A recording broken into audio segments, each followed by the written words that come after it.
नमस्कार, आप देख रहे हैं न्यूज 360 और आपके साथ मैं हूं संतोष चौधरी। पीएम मोदी 9 साल बाद 2 दिनों के इजराइल के दौरे पर पहुंच चुके हैं। इस दौरान पीएम मोदी के स्वागत के लिए इजराइल के प्रधानमंत्री बेंजामिन नेतन्याहू खुद एयरपोर्ट पर पहुंचे।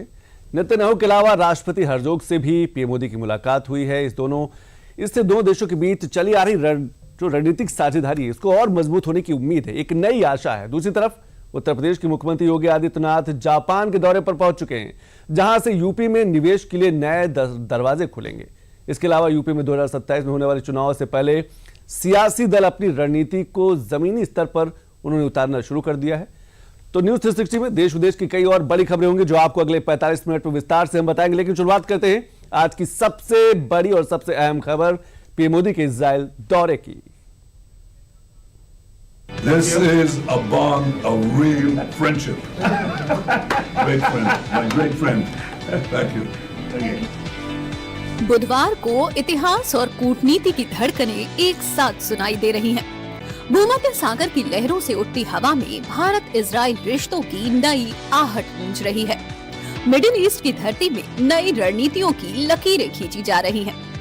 तेल अवीव की धरती पर उतरता पीएम मोदी का ये विमान भारत और इजराइल के बीच द्विपक्षीय समझौते और नई वैश्विक संभावनाओं की बिसात बिछा रहा है।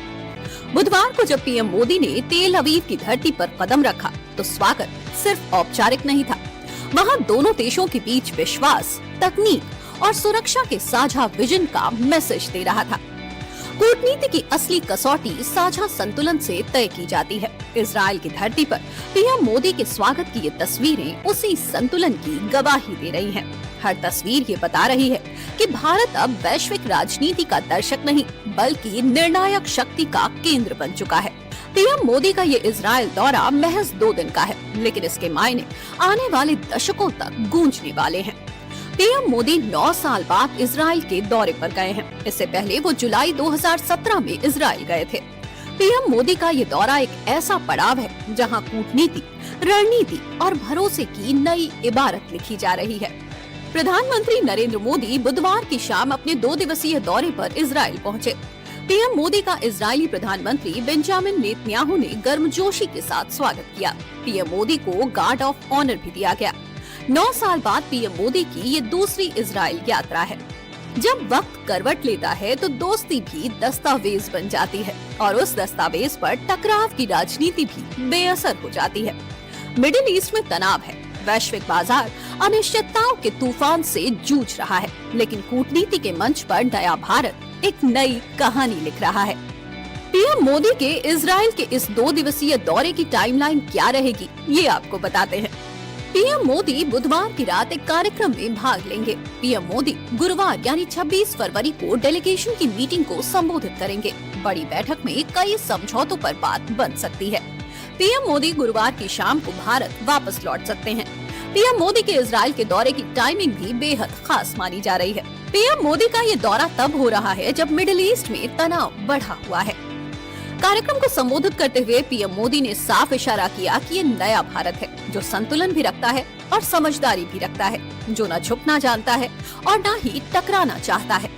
भारत हर कदम पर साझा संतुलन साधते हुए आगे बढ़ता है। पीएम मोदी का ये इजराइल दौरा कई मायनों में खास माना जा रहा है, क्योंकि इस दौरे से साझा व्यापार समझौतों के साथ साथ वैश्विक रणनीति का वो गठबंधन भी तय हो सकता है, जो आतंकवाद के खिलाफ रक्षा, सुरक्षा और शांति का पैगाम साबित होगा। अब क्या है ये गठबंधन, ये आपको बताते हैं।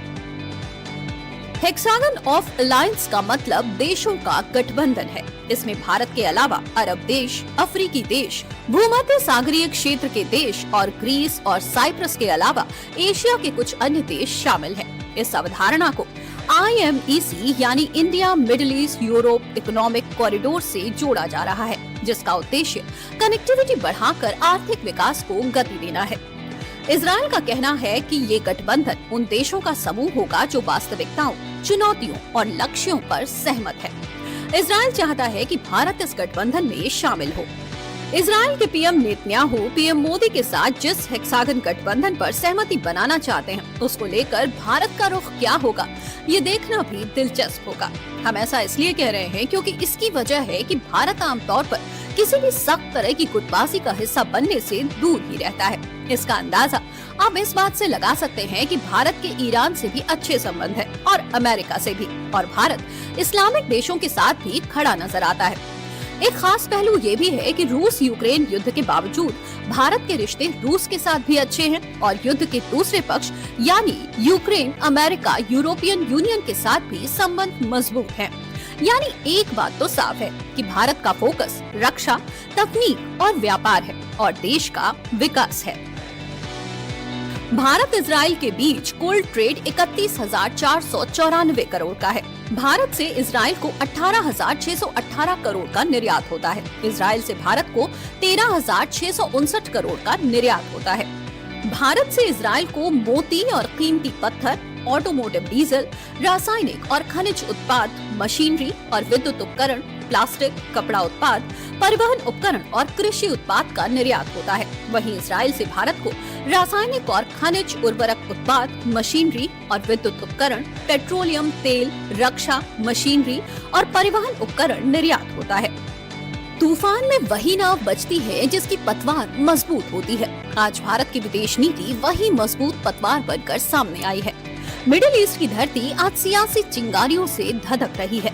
एक तरफ ईरान, दूसरी तरफ अमेरिका, और दोनों के बीच बढ़ती तल्खी ने पूरी दुनिया की सांसें थाम दी हैं। ऐसे समय में पीएम मोदी का ये दौरा किसी औपचारिकता का हिस्सा नहीं बल्कि दूरदर्शी कूटनीति का परिचायक माना जा रहा है। ये नया भारत है जो हालात की दिशा देखकर कदम नहीं उठाता बल्कि अपने हितों की दिशा तय करके दुनिया को संकेत देता है कि साझेदारी की बिसात ही संबंध की कहानी तय करती है। पीएम मोदी के इस दौरे में जिन समझौतों पर बात बन सकती है उनमें सबसे बड़ा एक नाम ड्रोन का है जो बेहद खास है। इसे मेल यानी medium altitude long endurance drone कहा जाता है।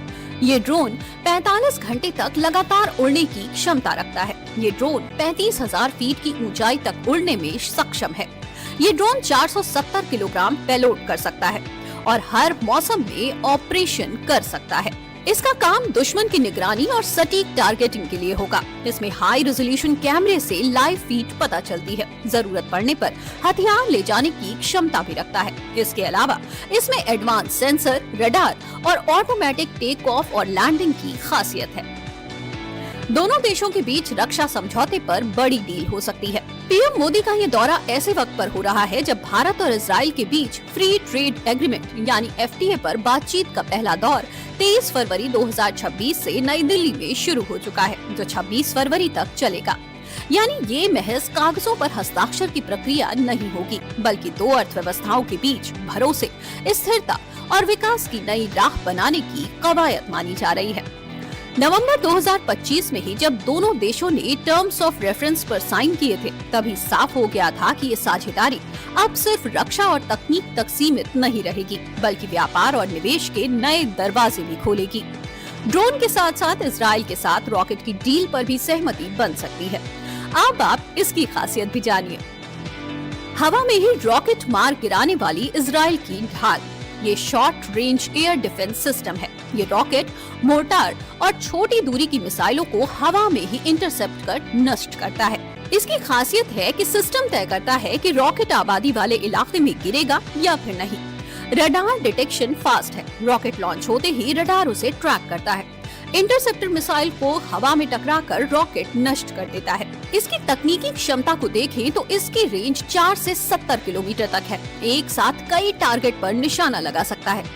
इसके अलावा भारत और इजराइल के बीच सुरक्षा के साथ साथ AI, इंफ्रास्ट्रक्चर, कनेक्टिविटी को लेकर भी बड़े समझौते हो सकते हैं। पीएम मोदी इजराइल का दौरा करने वाले अब तक एकमात्र भारतीय प्रधानमंत्री हैं। पिछले 70 साल तक किसी भी भारतीय प्रधानमंत्री ने इजराइल की यात्रा नहीं की थी। 2017 में पीएम मोदी ने ऐतिहासिक कदम उठाया और दोनों देशों के रिश्तों की नई शुरुआत की। पीएम मोदी की उस यात्रा को पाथ ब्रेकिंग भी कहा गया था, लेकिन उस दौरान भी दोनों देशों के बीच रक्षा, कृषि, जल प्रबंधन और टेक्नोलॉजी से जुड़े सेक्टर्स में समझौते हुए थे। अब देखना ये होगा कि पीएम मोदी की इस दूसरी यात्रा में किन बड़े समझौतों पर मोहर लगेगी। तो चलिए